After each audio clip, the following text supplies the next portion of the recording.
नमस्कार। आइए आज की क्लास में हम पढ़ेंगे हिंदी साहित्य के इतिहास के स्रोत। तो हिंदी साहित्य के इतिहास के स्रोत के लिए परिभाषा इसकी है, हिंदी साहित्य के इतिहास के स्रोत से तात्पर्य है इतिहास लेखन से पूर्व की वे रचनाएं जिनसे कवियों, लेखकों एवं उनकी रचनाओं के बारे में जानकारी प्राप्त होती है। तो हिंदी साहित्य के स्रोत वह कहलाएंगे जो इतिहास लेखन से पूर्व की रचनाएं हैं, उनमें लेखकों, कवियों और रचनाकारों की जानकारी प्राप्त होती है। तो ऐसे जो है हिंदी साहित्य के इतिहास के स्रोत कहलाएंगे। ये इन ग्रंथों को हिंदी साहित्य का इतिहास स्रोत माना जाएगा। अब आइए बात करते हैं। सबसे पहले वार्ता ग्रंथ हैं। इनका रचना काल जो है विक्रमी संवत 1625 ईस्वी है।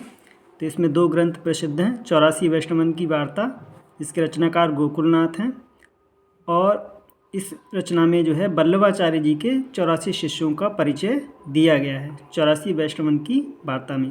दूसरा वार्ता ग्रंथ है 252 वैष्णवन की वार्ता।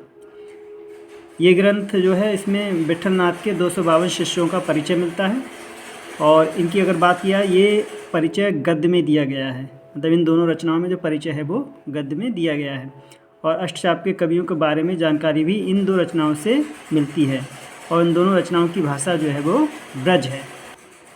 अगली रचना की बात करते हैं। दूसरी रचना है भक्तमाल। इसके रचनाकार है नाभादास, और भक्तमाल का रचनाकाल जो है डॉक्टर रामकुमार वर्मा के अनुसार विक्रमी संवत जो है 1642 है, जो कि सर्वमान्य माना जाता है। मतलब यही जो है अगर परीक्षा में आता है तो भक्तमाल का जो रचनाकाल है वो 1642 ईस्वी विक्रमी संवत है। दूसरा जो आचार्य रामचंद्र शुक्ल के अनुसार जो वो मानते हैं तो विक्रमी संवत 1642 के बाद का मानते हैं। और तीसरा मत जो है वो डॉक्टर नगेंद्र के अनुसार 1596 ईस्वी है। और चौथा जो मत है वो महावीर सिंह गहलोत के अनुसार 1658 ईस्वी है। तो इस प्रकार से तीन रचनाकारों ने इसका रचनाकाल अलग अलग माना, लेकिन सर्वमान्य मत जो है विक्रमी संवत 1642 ईस्वी माना जाएगा। इस रचना के बारे में कुछ तथ्य हैं। इस रचना में 200 भक्त कवियों का परिचय 316 छप्पे छंदों में दिया गया है। और दूसरा तथ्य है तुलसी का परिचय सबसे पहले इसी रचना से प्राप्त होता है। गोस्वामी तुलसीदास जी का परिचय जो है सबसे पहले भक्तमाल रचना में ही मिलता है। और अगला तथ्य है तुलसी को विशेष आदर देते हुए नाभादास ने अपने इस ग्रंथ का सुमेरु कहा है। तो कई बार प्रश्न आ जाता है कि भक्तमाल में नाभादास ने किसको सुमेरु कहा है, या तुलसी को किस ग्रंथ में सुमेरु कहा गया है, तो भक्तमाल में कहा गया है। और अगली रचना की अगर हम बात करें तो अगली रचना जो है तीसरी रचना है मूल गोसाई चरित।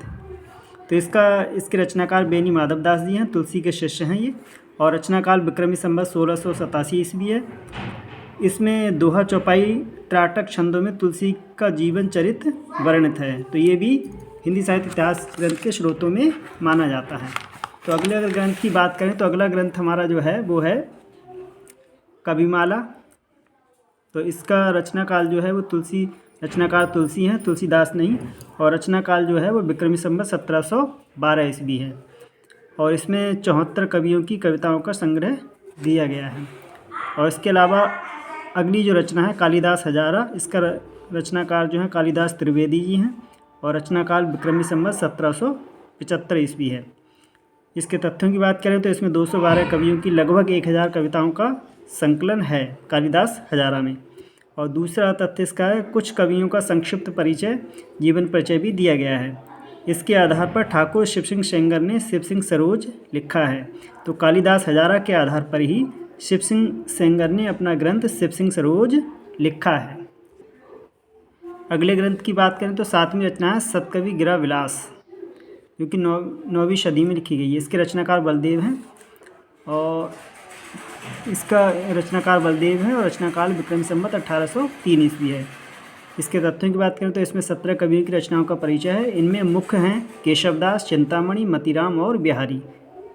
तो ये इस प्रकार से सतकवि गिरा विलास की बात हुई। 8वीं जो रचना है वो कवि नामावली है। इसका रचनाकार सूदन है, और रचनाकाल जो है विक्रमी संवत 1810 ईस्वी है। इस रचना में सूदन ने 10 कवियों का नामोल्लेख कर उन्हें प्रणाम किया है। अगली रचना की बात करें तो अगली रचना जो है वो है विद्वान मोद तरंगिणी। रचनाकार सुब्बा सिंह है। रचनाकाल विक्रमी संवत 1874 ईस्वी है। तथ्यों की बात करें तो इसमें 46 कवियों की कविताओं का संग्रह है और साथ ही साथ इस रचना में षट ऋतु वर्णन एवं द्युति वर्णन एवं नखशिक वर्णन भी मिलता है। किसमें? विद्वान मोद तरंगिणी में। अगली रचना की बात करें तो अगली रचना जो है वो है राग सागरोद्भव राग कल्पद्रुम। तो इसके रचनाकार हैं कृष्णानंद व्यासदेव और रचना काल जो है इसका विक्रमी संवत 1900 ईस्वी है। इस रचना में कृष्णदेव के उपासक 200 से अधिक कवियों की कविताओं का संकलन मिलता है, कविताओं का संकलन है। इससे अगली रचना है हमारी, तो अगली रचना है 11 नंबर श्रृंगार संग्रह। रचनाकार सरदार कवि है, रचनाकाल विक्रमी संवत 1904 ईस्वी है। तथ्यों की बात करें तो 125 कवियों की कविताओं का संकलन है इसमें और साथ ही साथ काव्य विभिन्न अंगों का भी उल्लेख मिलता है।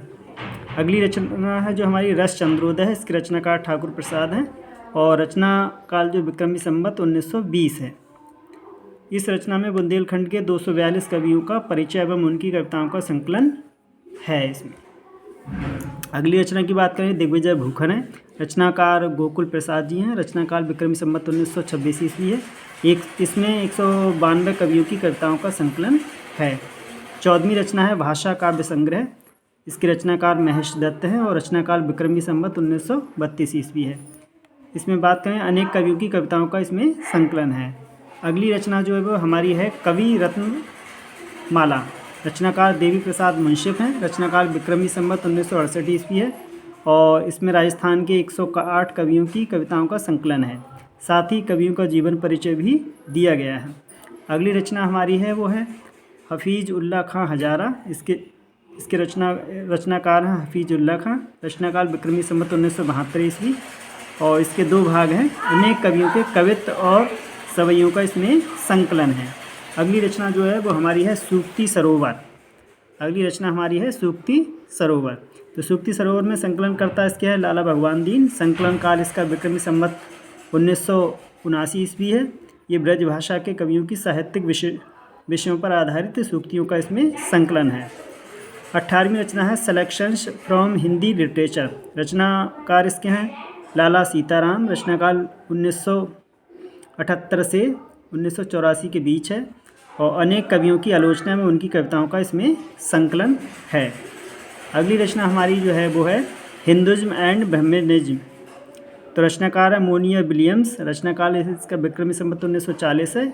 इसमें हिंदू धर्म के सिद्धांतों का वर्णन है, साथ ही साथ हिंदी कविताओं का संकलन एवं कवियों की आलोचना भी इसमें है। अगली 20वीं रचना है कबीर एंड द कबीर पंथ। रचनाकार बेसकट हैं इसके और रचनाकाल विक्रमी संवत 1964 ईस्वी है। इसमें कबीर एवं कबीर पंथ के आदर्शों का स्पष्टीकरण दिया गया है। 21 नंबर पर रचना history of the Sikh religion. History of the Sikh religion. इसके रचनाकार हैं मैकालिफ और रचनाकाल इसका है विक्रमी संवत 1965 में और इसमें सिख धर्म का इतिहास दिया गया है। साथ ही साथ हिंदी कवियों की कविताओं का संकलन भी इसमें है। और 23 नंबर की रचना है इंडियनिज्म। रचनाकार है मैकनिकाल और रचनाकाल है इसका विक्रमी संवत 1972 ईस्वी। हिंदू धर्म के दार्शनिक सिद्धांतों का इसमें विश्लेषण किया गया है। अगली रचना हमारी है गोरखनाथ एंड दी कनफटा योगीज और रचनाकार इसके हैं वृक्ष। रचनाकाल विक्रमी संवत 1955 ईस्वी है। गोरखनाथ एवं नाथ संप्रदाय की मान्यताओं का इसमें विश्लेषण है। अगली रचना हमारी जो है वो है नागरिक प्रचारणी सभा काशी की खोज रिपोर्ट। तो इसमें क्या है हस्तलिखित ग्रंथों की खोज का कार्य 1900 ईस्वी से 1921 तक चला, वो इसमें दिया गया है। मुख्य खोजकर्ता है सुखदेव बिहारी मिश्र, श्याम सुंदर दास और हीरालाल। इस खोज के आधार पर मिश्रबंधु विनोद ग्रंथ लिखा गया है। अगली हमारी रचना है वो है राजस्थान के हस्तलिखित ग्रंथों की खोज। इसके खोजकर्ता हैं मोतीलाल और खोज कार्य चला विक्रमी संवत 1995 से 1998 ईस्वी के बीच 1993 के बीच। राजस्थान के अनेक अज्ञात कवियों एवं उनकी रचनाओं का परिचय इसमें प्राप्त हुआ। तो इस प्रकार से ये हिंदी साहित्य इतिहास के लिए जो ग्रंथ हैं वो ये 26 ग्रंथ हैं। ये आपके लिए बहुत अच्छी जानकारी प्राप्त हुई होगी। बहुत बहुत धन्यवाद।